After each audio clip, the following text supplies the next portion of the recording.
teman-teman, perkenalkan, nama saya Nadia Afdaliana. Saya mahasiswa dari Universitas Hairun, Fakultas Ekonomi dan Bisnis, Prodi Akuntansi kelas 3C. Di sini saya akan menjelaskan mengenai teori perbankan dan keuangan syariah. Oke, langsung saja ke materinya. Sebelum kita masuk ke materi teori keuangan dan perbankan syariah, kita harus tahu apa itu keuangan syariah. Nah, jadi keuangan syariah adalah sistem keuangan yang berlandaskan pada prinsip-prinsip Islam yang bersumber dari Al-Quran, dan hadis. Tujuannya bukan hanya mencari keuntungan, tetapi juga menciptakan keadilan ekonomi, kesejahteraan masyarakat, dan menghindari unsur yang dilarang syariat atau unsur yang dilarang dalam Islam, seperti riba, gharar, dan maisir. Nah, dalam keuangan syariah, setiap transaksi harus memiliki dasar akad yang jelas prinsipnya. Uang bukan alat untuk mencari uang tanpa usaha, tetapi sebagai alat tukar untuk kegiatan ekonomi yang produktif. Selanjutnya, landasan utama keuangan syariah. Nah, sebagaimana yang telah dijelaskan dalam Al-Quran, yaitu Al-Quran surah Al-Baqarah, salah satunya ayat 275 sampai 209 yang melarang praktik riba. Yang kedua ada yang telah diriwayatkan oleh hadis riwayat Muslim yang artinya Allah melaknat orang yang memakan riba, pemberi riba, penulisnya, dan dua saksinya. Selanjutnya, keuangan syariah bertujuan untuk menciptakan ekonomi yang berkeadilan, transparan, dan beretika, serta memastikan setiap kegiatan bisnis yang membawa manfaat bagi masyarakat. Selanjutnya kita masuk ke 2. Prinsip dasar keuangan syariah. Nah, prinsip-prinsip dasar keuangan syariah ada beberapa dalam teori keuangan syariah. Yang pertama yaitu keadilan atau adil. Artinya, semua pihak harus mendapatkan hak dan kewajiban yang seimbang. Tidak boleh ada pihak yang dirugikan. Yang kedua yaitu kemitraan atau syirkah. Nah, kemitraan atau syirkah adalah hubungan antara lembaga keuangan dan nasabah adalah kemitraan, bukan hubungan antara kreditor dan debitur. Selanjutnya yang ketiga, kepastian atau yakin. Setiap transaksi harus jelas akad, tujuan, dan resikonya. Kemudian yang keempat ada transparansi atau syafafiyah. Nah, semua informasi harus disampaikan secara jujur dan terbuka. Kemudian yang kelima yaitu maslahah atau manfaat. Manfaat itu semua aktivitas keuangan harus membawa manfaat dan tidak merugikan pihak lain. Dengan prinsip-prinsip ini, teman-teman, sistem keuangan syariah diharapkan dapat menciptakan keadilan sosial dan ekonomi yang berkelanjutan. Nah, selanjutnya yaitu kita masuk ke yang ketiga. Yang ketiga yaitu Selanjutnya yang ketiga ada teori keuangan syariah. Teori keuangan syariah menjelaskan bagaimana uang, modal, dan investasi dikelola sesuai dengan nilai-nilai Islam. Nah, beberapa teori utama. Yang pertama itu uang bukan komoditas. Dalam Islam, uang hanyalah alat tukar, bukan barang yang bisa diperjualbelikan untuk memperoleh keuntungan.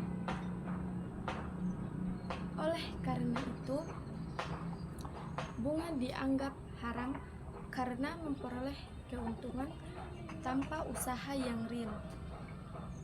Kemudian yang kedua yaitu keuntungan harus disertai risiko. Di dalam Islam tidak boleh ada keuntungan tanpa risiko. Dalam akad mudarabah atau musyarakah, kedua pihak menanggung risiko sesuai perjanjian. Kemudian yang ketiga yaitu nilai waktu diakui tetapi tanpa bunga. Islam mengakui pentingnya waktu dalam bisnis, tetapi keuntungan harus berasal dari aktivitas ekonomi yang nyata, bukan dari penambahan bunga atas pinjaman. Selanjutnya, yang keempat yaitu keadilan distribusi atau keadilan distribusi kekayaan. Teori keuangan syariah mendorong pemerataan ekonomi melalui zakat, infak, sedekah, dan wakaf. Selanjutnya, yang kelima yaitu larangan spekulasi dan ketidakpastian. Nah, larangan spekulasi dan ketidakpastian yaitu transaksi seperti perjudian, spekulasi harga, atau investasi tanpa kejelasan hasil dilarang karena menimbulkan ketidakadilan. Selanjutnya kita masuk ke pengertian dan dasar hukum perbankan syariah. Nah, pengertian dan dasar hukum perbankan syariah atau perbankan syariah adalah lembaga keuangan yang menjalankan kegiatan usaha berdasarkan prinsip syariah Islam, yaitu tidak menggunakan sistem bunga, tidak menggunakan riba, dan menggunakan akad sesuai ketentuan syariah. Dasar hukum perbankan syariah di Indonesia. Dasar hukum perbankan syariah di Indonesia yaitu yang pertama ada Undang-Undang Nomor 21 Tahun 2008 tentang Perbankan Syariah. Yang kedua ada Fatwa Dewan Syariah Nasional atau Majelis Ulama Nasional atau Majelis Ulama Indonesia, biasa disingkat dengan DSN dan MUI, tentang berbagai akad seperti murabahah, mudarabah, musyarakah, ijarah, dan lainnya. Nah, ada juga peraturan Otoritas Jasa Keuangan atau OJK yang mengatur tata kelola dan pengawasan bank syariah. Selanjutnya, adapun tujuan dari perbankan syariah yaitu menjalankan fungsi intermediasi atau penghubung antara pihak yang kelebihan dana dan yang membutuhkan dana. Yang kedua yaitu menjadi lembaga yang beretika dan sesuai nilai-nilai Islam. Yang ketiga yaitu meningkatkan kesejahteraan umat dan perekonomian nasional. Selanjutnya adapun fungsi dan peran bank syariah. Yang pertama yaitu menghimpun dana masyarakat melalui tabungan giro dan deposito yang berdasarkan akad syariah. Yang kedua yaitu menyalurkan dana dalam bentuk pembiayaan usaha produktif. Yang ketiga yaitu memberikan jasa keuangan lainnya seperti transfer, penukaran uang, atau layanan haji. Yang keempat yaitu menyalurkan dana sosial seperti zakat, infak, sedekah, dan qardul hasan. Nah, peran bank syariah dalam perekonomian yaitu mendorong investasi yang halal dan produktif, meningkatkan kesejahteraan ekonomi masyarakat, mewujudkan sistem ekonomi yang adil dan berkelanjutan. Nah, selanjutnya masuk ke jenis akad dalam perbankan syariah. Nah, beberapa akad utama dalam perbankan syariah yaitu mudharabah, kerjasama antara pemilik modal atau sahibul mal dan pengelola atau mudarib. Keuntungannya dibagi sesuai kesepakatan, kerugian ditanggung pemilik modal, dan musyarakah, kerjasama antara dua pihak atau lebih dengan kontribusi modal bersama dan berbagi keuntungan serta resiko. Kemudian pembiayaan proyek besar mudharabah beli barang dengan margin keuntungan yang disepakati. Bank membeli barang dan menjualnya kembali ke nasabah.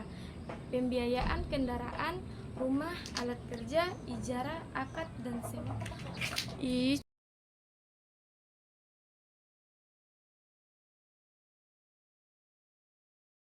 Selanjutnya ada jenis akad dan contohnya.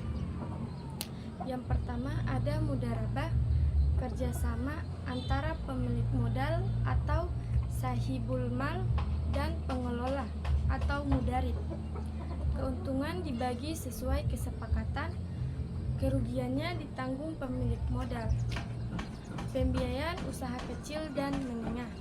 Yang kedua musyarakah, yaitu kerjasama antara dua pihak atau lebih dengan kontribusi modal bersama dan berbagi keuntungan serta resiko. Pembiayaan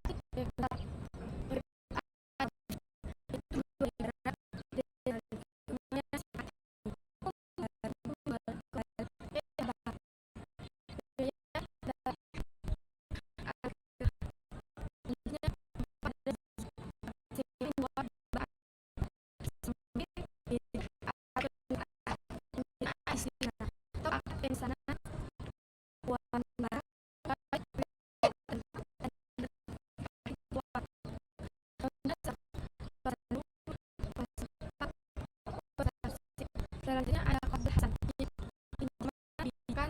tanpa bunga untuk tujuan sosial. Contohnya seperti bantuan pendidikan atau bencana.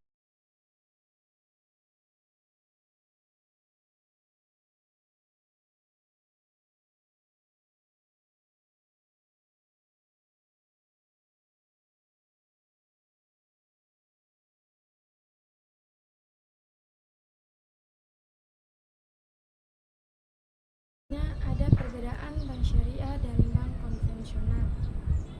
Yang pertama, aspek bank syariah dan bank konvensional. Yang kedua, prinsip berdasarkan syariat Islam tanpa riba dan bunga. Sedangkan dalam bank syariah ada akad yang jelas dan disetujui bersama, kontrak kredit berbunga. Selanjutnya hubungan kemitraan dan bagi hasil kreditur. Sedangkan dalam konvensional, kreditur dan debitur, pengawasan OJK dan Dewan Pengawas Syariah atau OJK, orientasi profit ditambah dengan keberkahan atau falah, profit semata.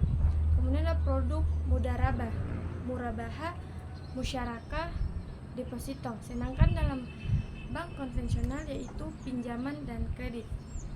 Dari perbandingan ini jelas bahwa bank syariah berorientasi pada keadilan, kemitraan, dan nilai keberkahan, bukan sekedar keuntungan. Selanjutnya ada sedikit contohnya. Contoh yang pertama,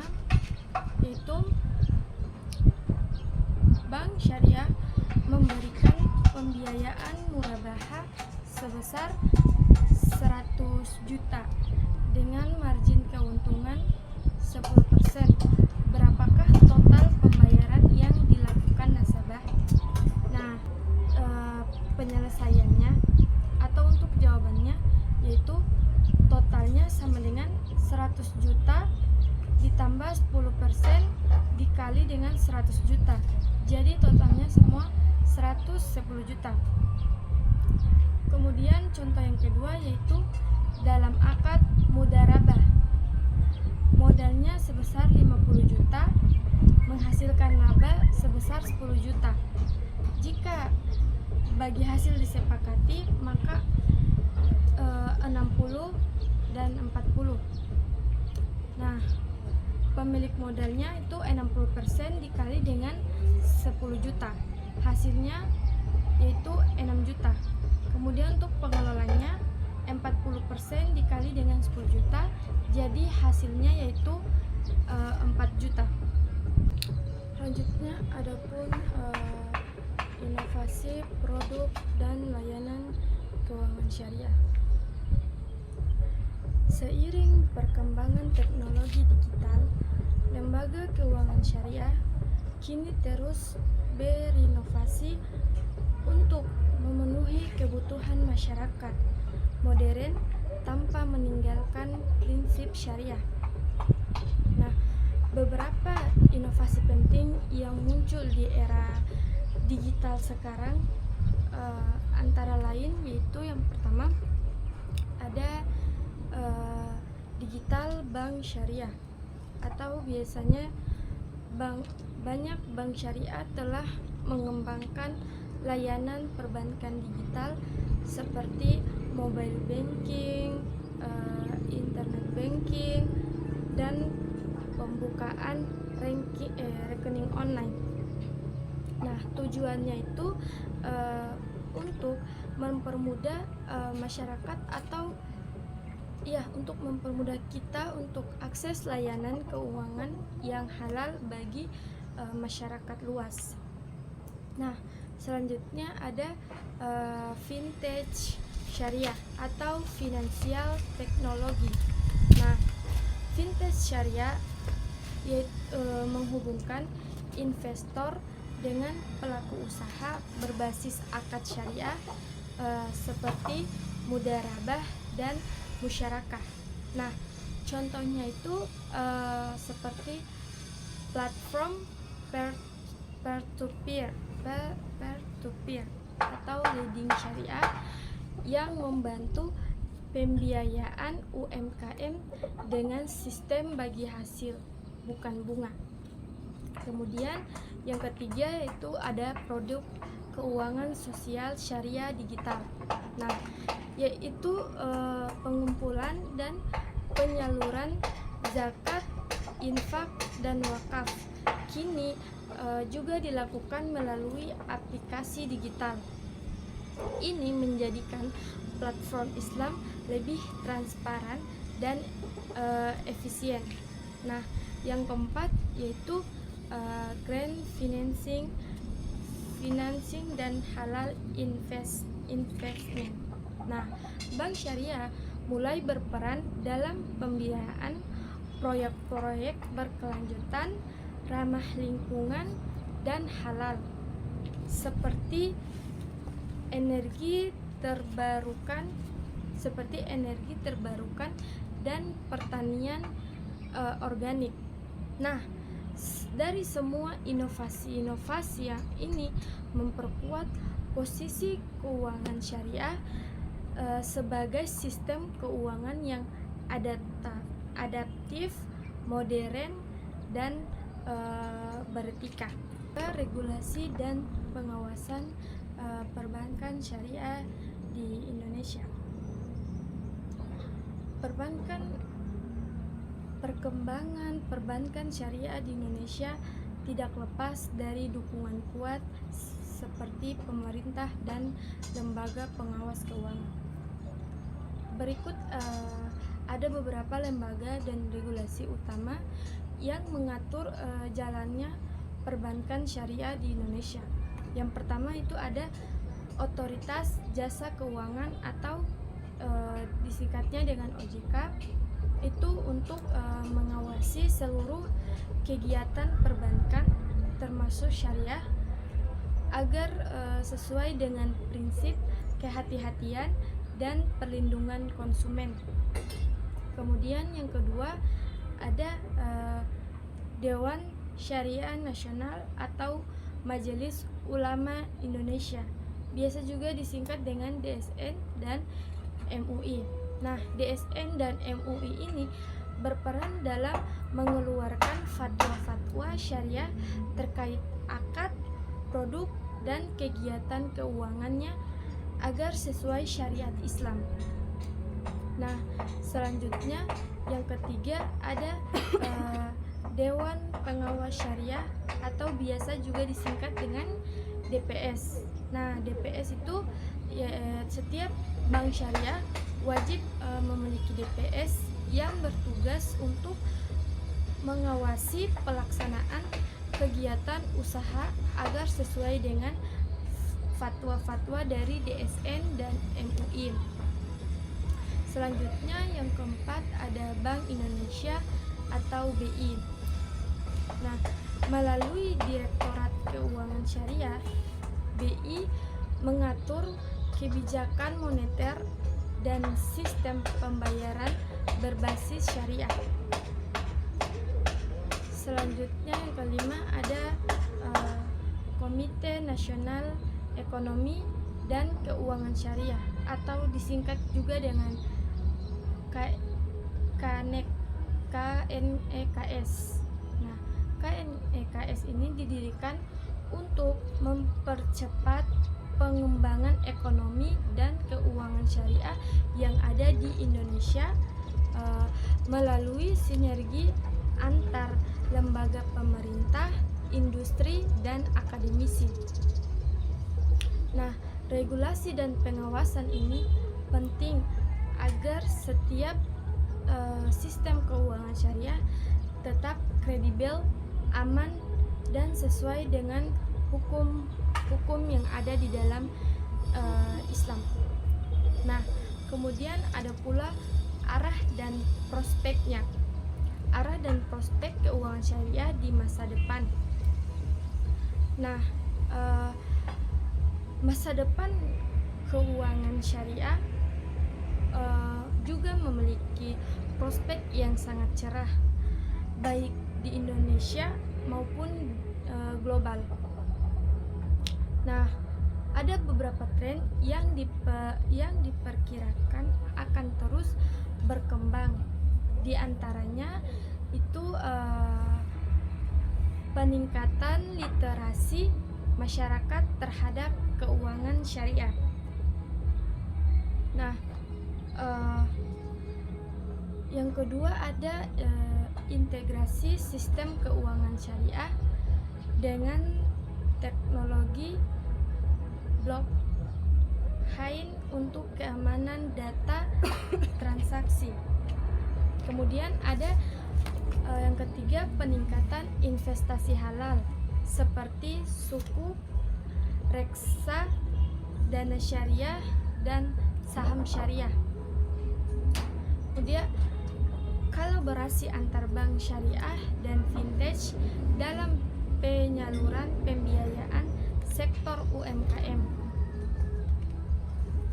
Selanjutnya dengan arah perkembangan ini, keuangan syariah diyakini mampu menjadi alternatif sistem ekonomi global yang lebih stabil, adil, dan berkeadilan sosial. Selanjutnya, adapun tantangan dan peluang perbankan syariah. Yang pertama yaitu tantangannya. Di sini membahas yang pertama, pemahaman masyarakat masih terbatas tentang produk syariah. Yang kedua yaitu persaingan ketat dengan bank konvensional. Yang ketiga yaitu inovasi produk belum maksimal. Kemudian yang selanjutnya masuk ke peluang. Peluangnya yaitu yang pertama, Indonesia berpenduduk muslim terbesar di dunia. Yang kedua yaitu dukungan pemerintah dan OJK terhadap keuangan syariah. Yang ketiga yaitu meningkatnya kesadaran masyarakat terhadap keuangan halal. Yang keempat yaitu potensi pengembangan digital banking berbasis syariah. Kemudian dengan teman-teman pengelolaan yang baik, keuangan syariah dapat menjadi alternatif sistem keuangan global yang stabil dan beretika. Dari pembahasan tadi, kita dapat memahami bahwa sistem keuangan syariah bukan hanya berfokus pada keuntungan semata, tetapi juga menekankan nilai-nilai keadilan, kemitraan, dan keberkahan dalam setiap proses transaksi. Melalui prinsip-prinsip seperti tanpa riba, tanpa gharar, dan tanpa maisir, sistem keuangan syariah berupaya mewujudkan kesejahteraan ekonomi yang beretika dan berkelanjutan. Nah, semoga materi ini yang dapat saya sampaikan ini bisa menambah wawasan teman-teman semua tentang bagaimana Islam mengatur ekonomi secara menyeluruh dan adil. Terima kasih teman-teman telah menyimak sampai akhir.